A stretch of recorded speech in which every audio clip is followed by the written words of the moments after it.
шығар. Біздерде уже кеш болып қалды. Қалайсыздар, достар? Күніміз күшті өтіп жатыр. Таза ауада, бірінші қарда. Қар жауды. Бұрын қытай 3 күндеп жауатын еді. Кәдімгідей қар жауды, бүгін күшті болып. Кәдімгідей жер қытырлап жатыр. Жел жоқ, ауа райы керемет болып тұр. Біресе жылда сияқты, жылы деп жүрейін десең, мана телефон ұстап жүргенде қолым деген қатып қалады.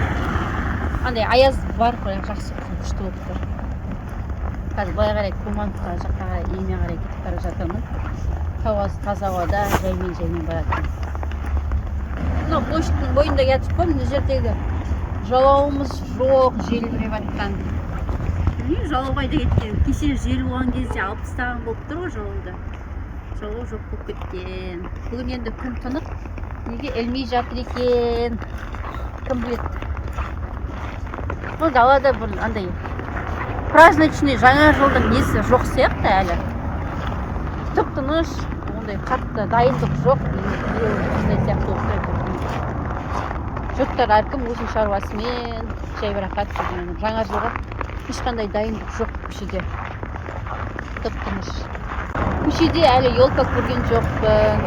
Білмеймін, ана площадь жақта біреу құрып жатыр деген естідім. Бірақ әлі площадьқа қарай барған жоқпын. Қазір барып жатсам, елка қандай елка құрып екен, қарап түсіретін боламын. Менімен бірге болыңыздар. Лайк басып, комментарий ұмытып кетпеңіздер. Біз площадьқа да келдік. Үлкен елка құрып қойыпты. Неше метр екен? Біледі, көптен площадьқа келмедім. Қысты болса да балалардың ойнайтын әлі карусели, машинкелер әлі жүр екен, балалар ойнайтын. Азымыз балалар ойнап жүр, бірақ көп емес.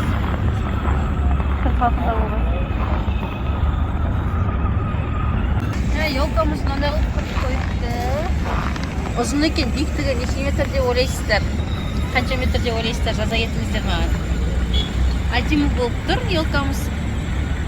Бірақ қар онша қатты қалың қар жоқ. Кеше осы елканың бір құрылу несі болды. Енді бір хикая болып кетті ғой. Инстаграмда шықты, қасына кран қойып қойған, адам бір салбырап тұр. Түсініксіз болып қалды. Ол оказывается ол адам ана кранмен ілген екен. Ана ойыншықтарын безендіруге.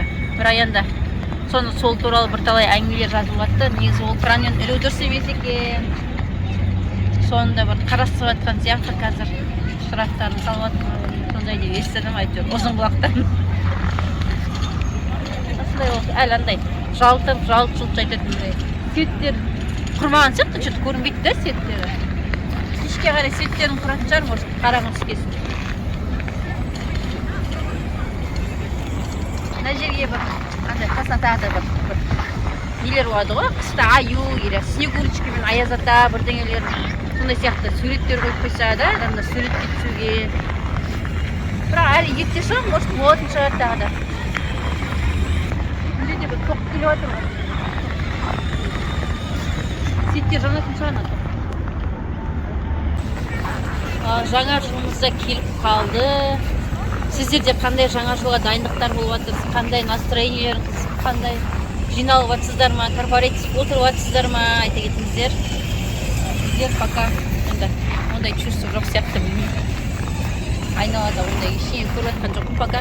Бірақ жаңа ана бір дүкенге барып кеттім. Сол жерде кілең, ана Бергучи ма, сол магазиннің ішінде кілең жастар жағы.